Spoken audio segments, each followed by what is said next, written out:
Вот, вообще самый лучший завтрак. Макдональдс. Самый сытный и вкусный. Маффин английский.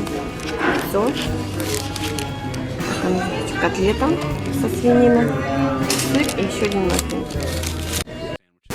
Shall we begin?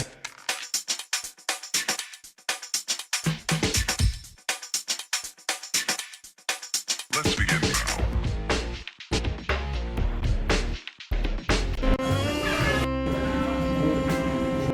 А Лёве дедушка подарил $5.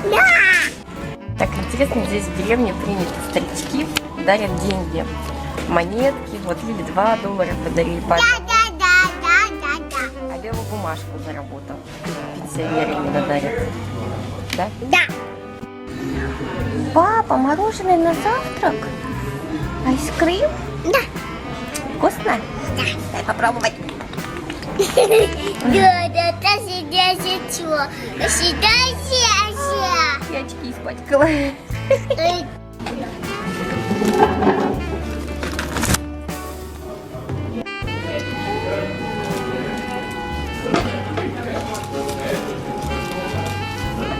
Котлета, картофельный пряник, сыр и омлет.